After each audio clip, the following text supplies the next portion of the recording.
here amongst us Luis Perez, Armas, who is assistant prof. Luis, please correct me. You're assistant prof at IESEG, which I don't know, is this now in Lille or Paris or both, or where is it? So it's called ESEG, and it's in both Paris and Lille. Okay. And Luis is doing very novel work on scheduling problems using quantum classical algorithms.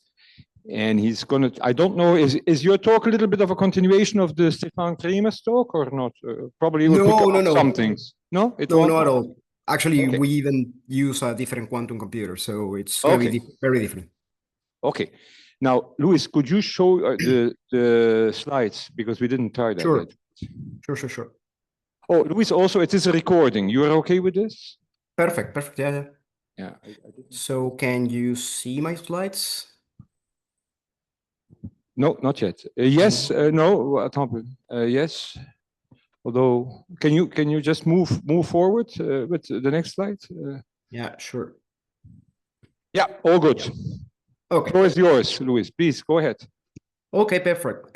First of all, thanks, Professor Haben, thanks, Nathan, and thanks to the Field Institute for this invitation. I'm really happy to be here presenting you my work on solving multi-portfolio optimization problems with quantum hybrid classical methods on NISQ devices.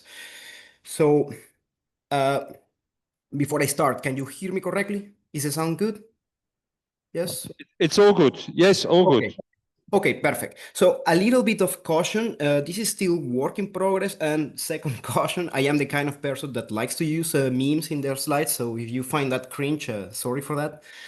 So a little bit of the agenda that I'm going to be talking today, a little bit of the motivation of why I'm working on hybrid quantum computing, the technology that we're going to be talking today, which is analog quantum computers, the type of portfolio that I'm going to be discussing, the hybrid method that I'm going to propose, and some early results that I have.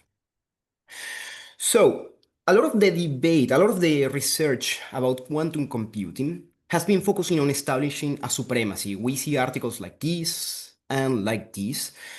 And to me, I found them to be really interesting because they advance the overall field, the architecture, and that's great. But what I really focus right now, it's okay, how can we leverage two technologies to obtain something better? How can we integrate quantum computing and classical methods to get the optimal of challenging optimization problems?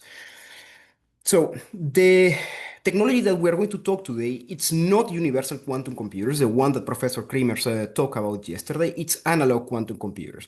I'm going to go through a brief recap of universal quantum machines. They are like the one that I'm showing here from IBM. They are universals because they can basically calculate anything that a classical computer can calculate and even more. And they allow us to calculate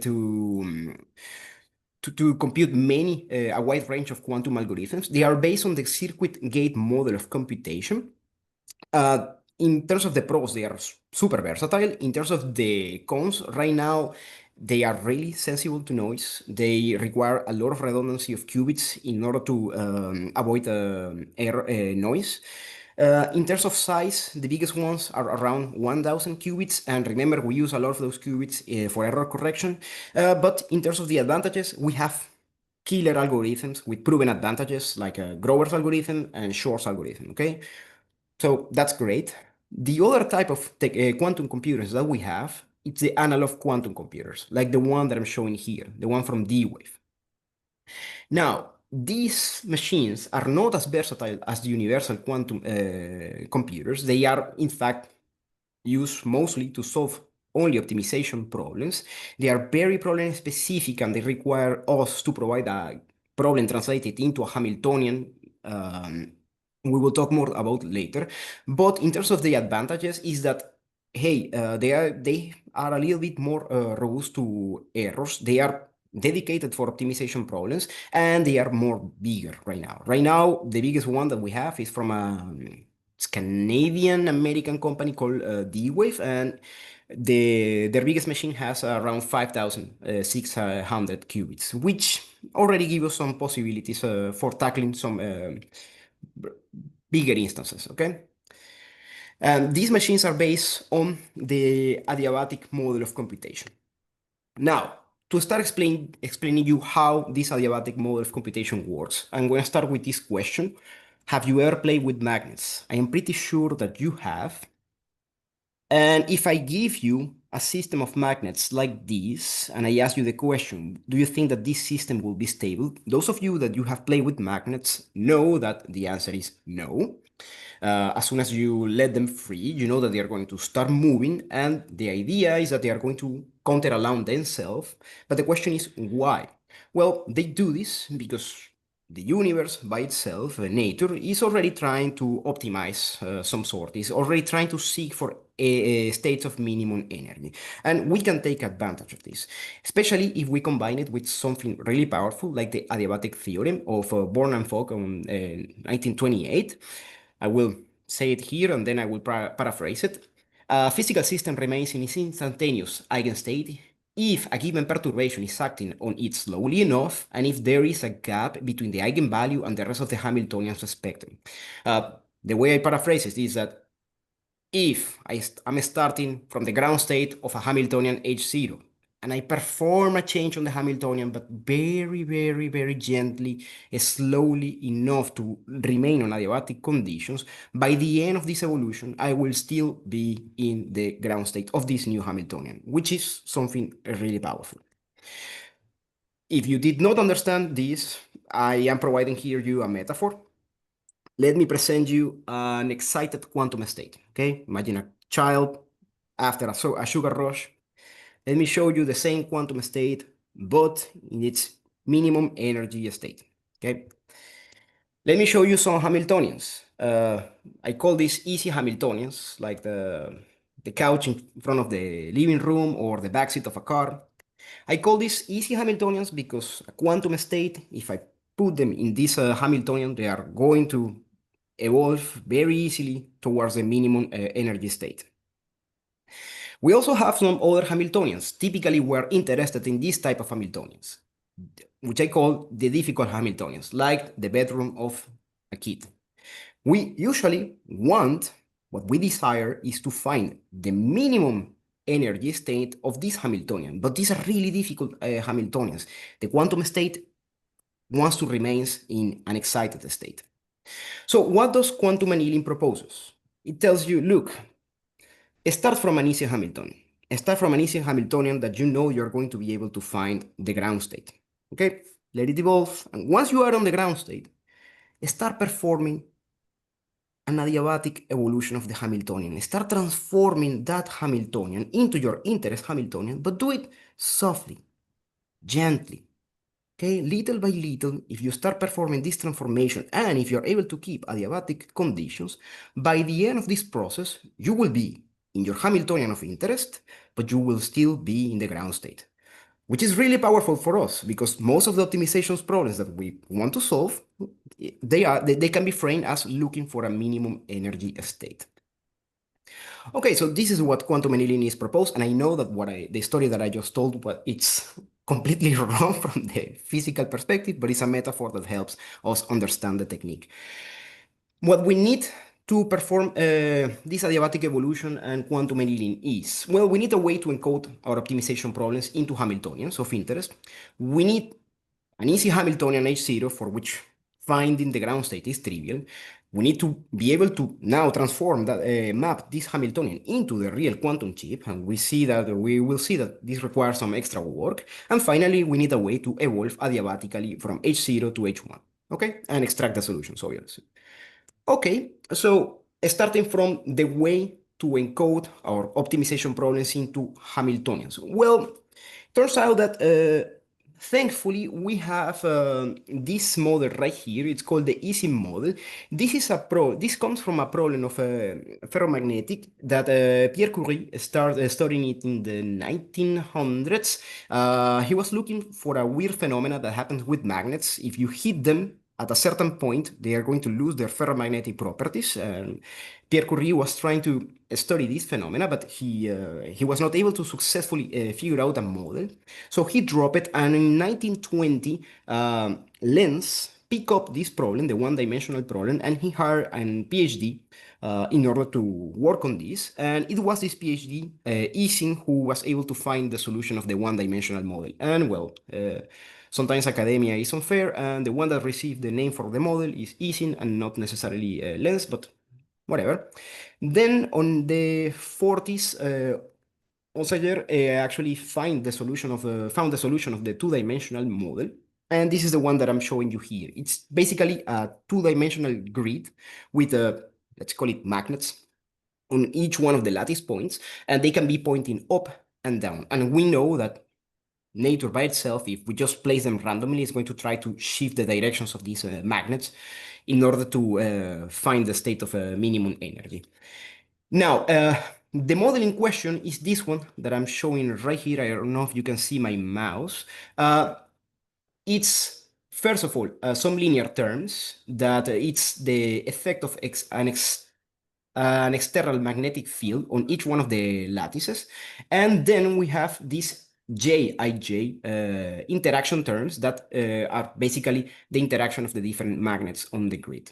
Okay, and this quadratic model, it's powerful enough that allow us to encode any optimization, at least any optimization problem that we are interested on solving, because it turns out that it's NP complete, and this was demonstrated by Israel on 2000, because it turns out that this model is basically a max cut problem. Okay. Now, in the original Ising model, we work on the basis of -1 and 1. But as an operations research people, I really don't like the -1 and 1 basis. I feel more comfortable with the binary basis, 0, 1. So we tend to use another version of an isomorphic version of the problem, which is called the Cubo, quadratic unconstrained binary optimization, which is the same model just on binary basis. Okay.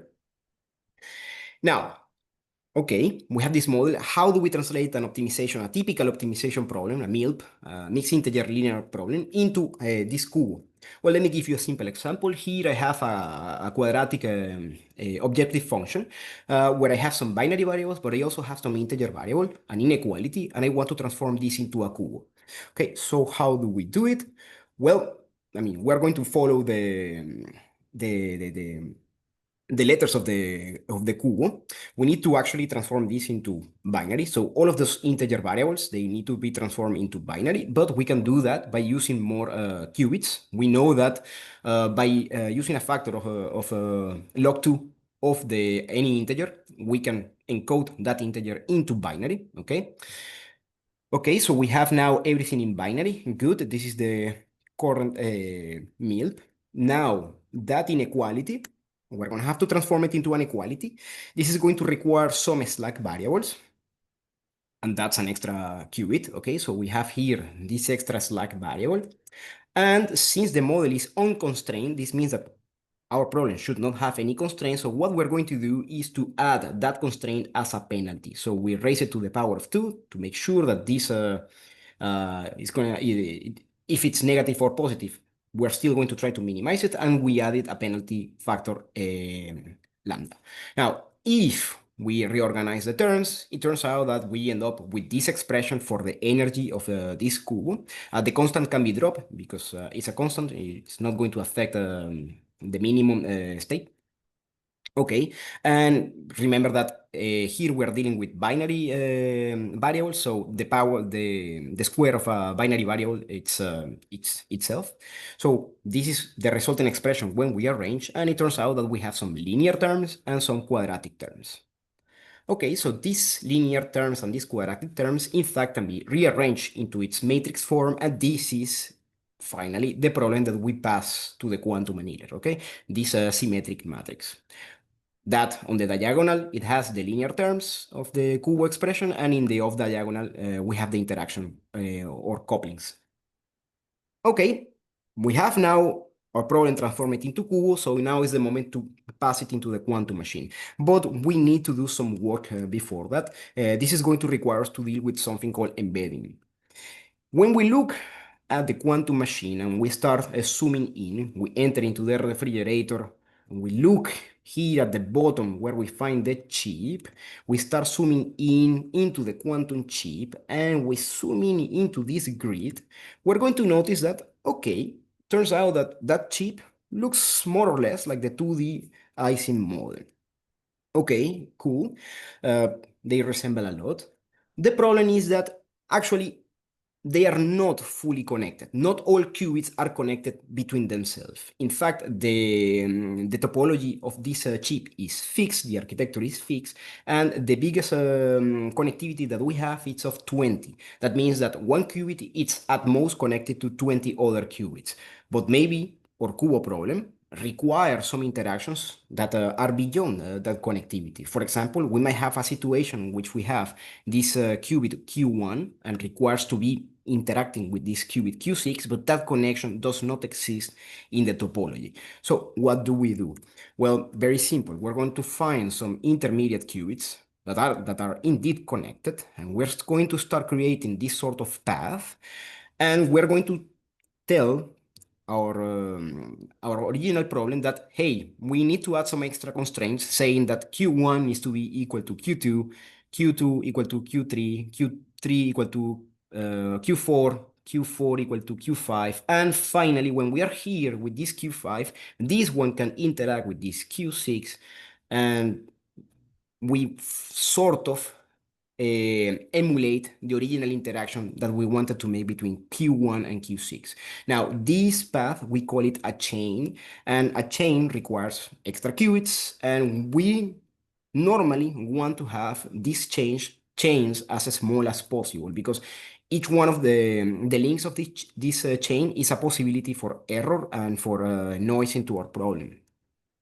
The problem is that finding the optimal chains is already an NP-hard problem in itself. So we need to solve an NP-hard problem to solve NP-hard problems.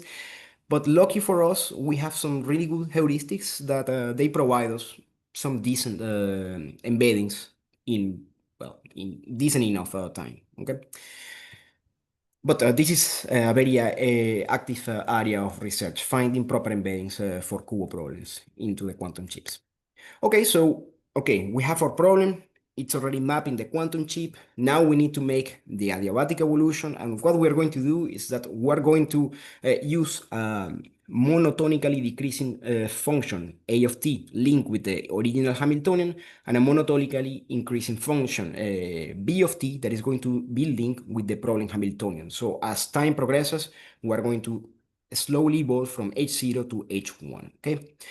Now, in practice, in real life, that adiabatic evolution that I mentioned at the beginning does not happen. Okay, we cannot guarantee adiabatic conditions because anything can perturb this system. So what we end up doing is we do this annealing process multiple times, and we collect the best result out of the distribution of outcomes. Okay, and each time that we perform this adiabatic evolution, we call it a shot. Lucky for us, this evolution happens really fast, in the order of microseconds, because at the end of the day, these are superconducting qubits, so it's really fast. And we expect, we hope for the best at the end.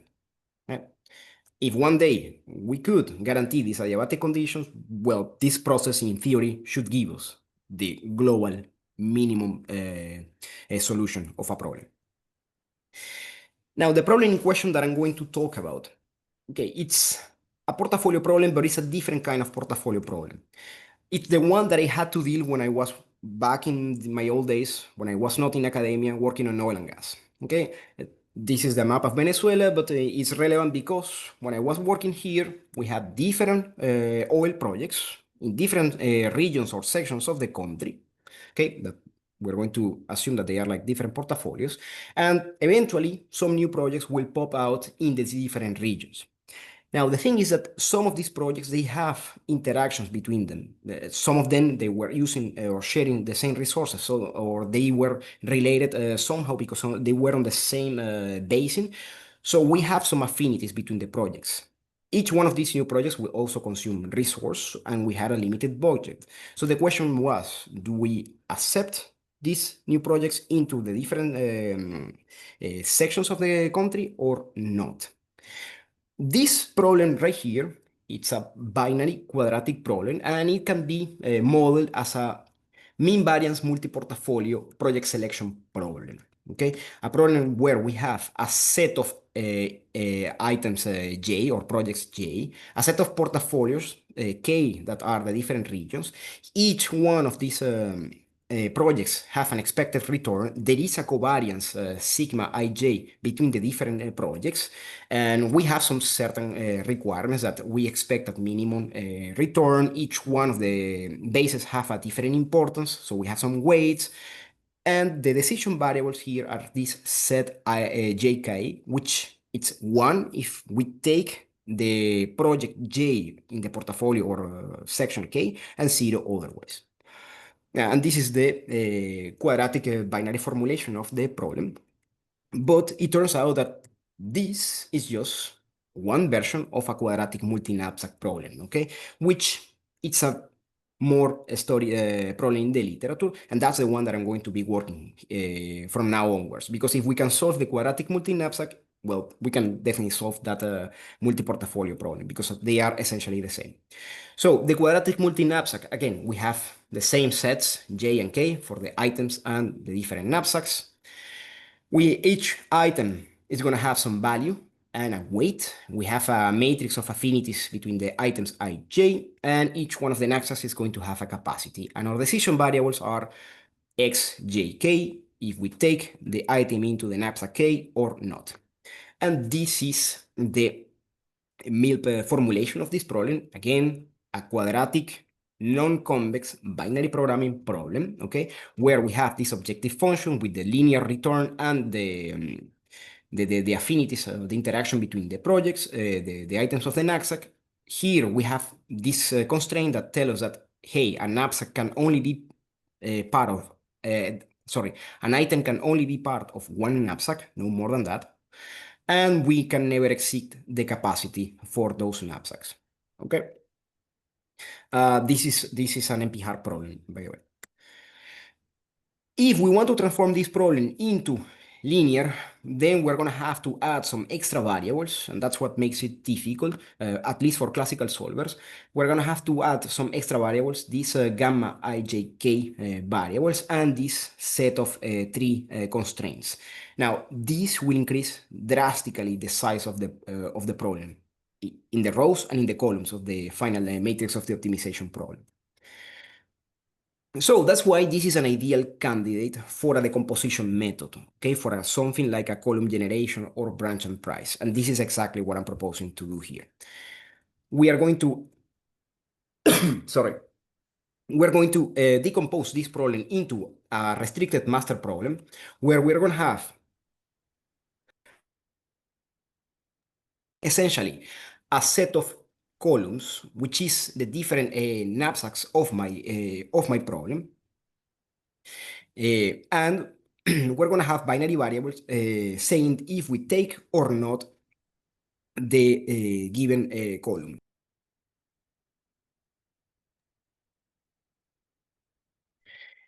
And this is the formulation of the restricted master problem in which we're trying to maximize the value of the collection of columns that we take. We say here that an item can be at most part of one column, and that we cannot take more columns than the number of knapsacks of my original problem.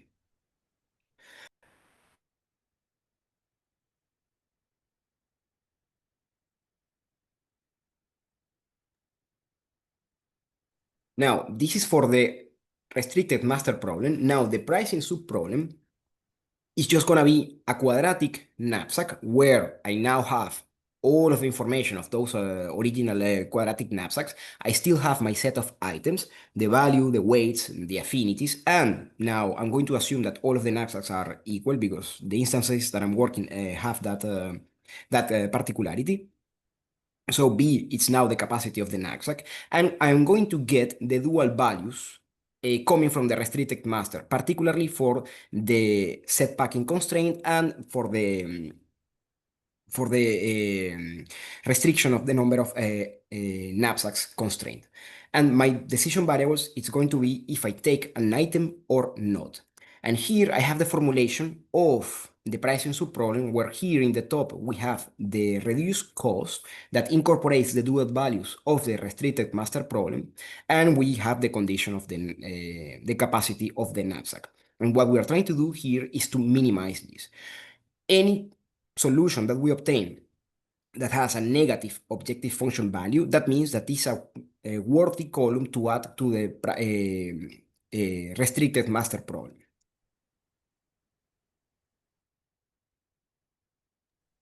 This problem is particularly good, or at least is of interest for me, because it can be easily translated into a cubo. Okay, so that means that I can use a quantum machine for it. In order to transform it into a cubo, well, the objective function remains the same. There's nothing to change there. And the capacity constraint, I basically add some extra slack variables and I raise it to the power of 2 and I put a penalty value here. So this is the cubo formulation of that pricing subproblem, and that's the one that I'm going to ask the quantum engineer to solve for me. Why? Because I know that it's going to provide me multiple columns and I can in one go add these columns to my restricted master problem. So this is the overall algorithm that we're using.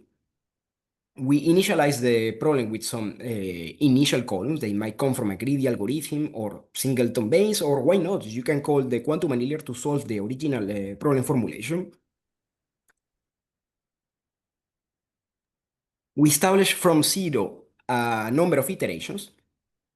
And on each one of these iterations, we're going to solve the relaxed restricted master problem. We're going to get the dual values, and we're going to call the quantum annealer to provide us columns that we are going to evaluate if we incorporate it or not on the restricted master. If the reduced cost is negative, we add it. If not, then we continue. If there is no column with a negative reduced cost, then the algorithm stops.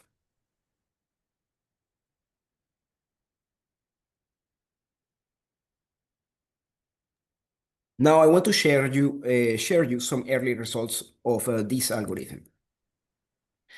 For this, I am using the instances of Bergman of 2019.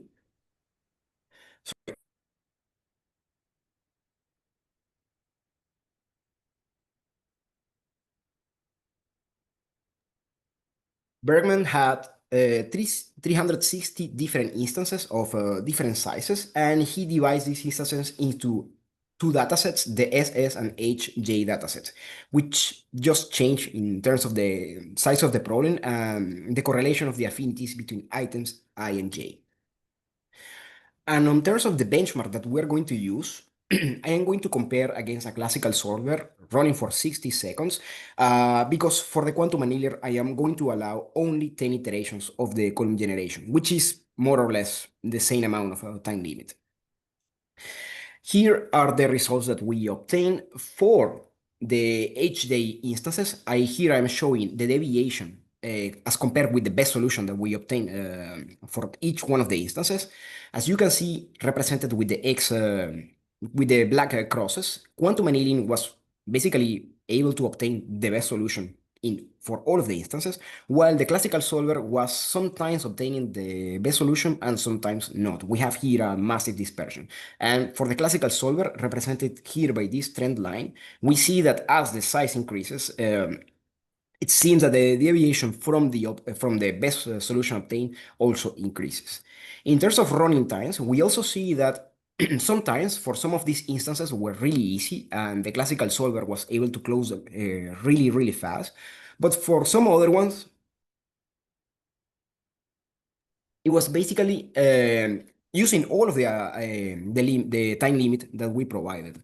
While quantum annealing, although it was not using sometimes the minimum amount of time that the solver perhaps was using, nonetheless was providing some more competitive results, and this can be seen from the distribution of running times here in this box plot.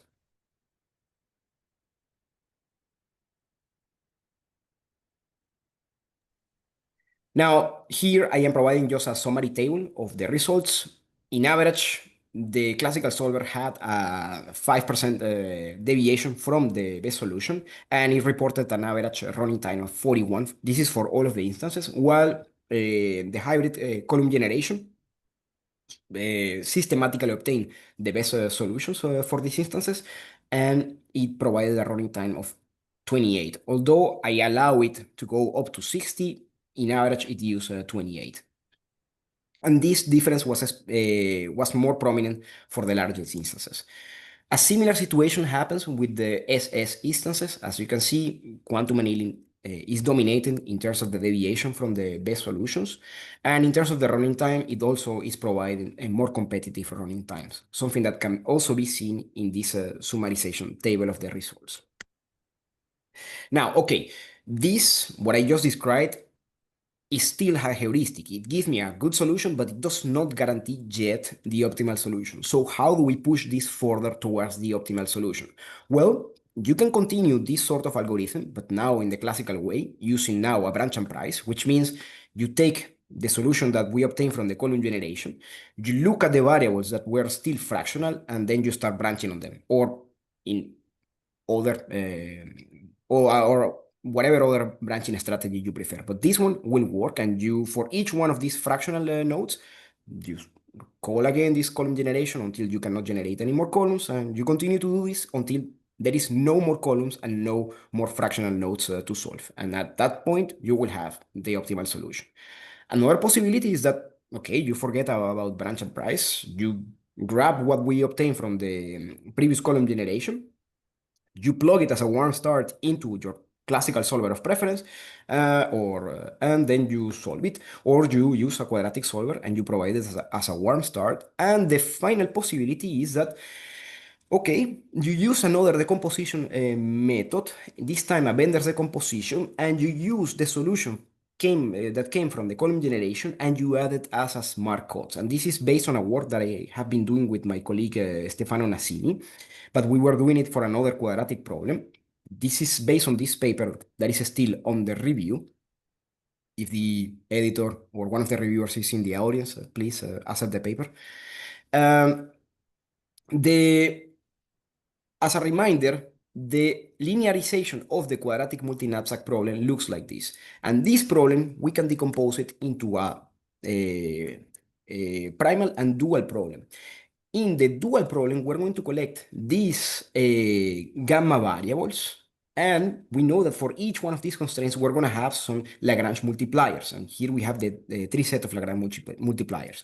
And then using these Lagrange multipliers and the X variables, we can come up with the dual problem. And in that paper, we provide a way to find the values of these Lagrange multipliers in an analytical closed form. So we can compute these Lagrange multipliers very efficiently and therefore solve this dual problem. And for the problem of that given paper, it was working really well. So this is another avenue for which you can use the solutions of the previous column generation to try to find the overall optimal solution of your problem. Now, some conclusions. Quantum annealing is a valid heuristic for optimization problems. Based on what I have been seeing with my research, is that hybrid algorithms is in fact the future. It's not about classical versus quantum. It's more about what both of these technologies can do to help. Thank you for your time, and I will answer any questions that you may have. Thank you so much, Luis. Thank you.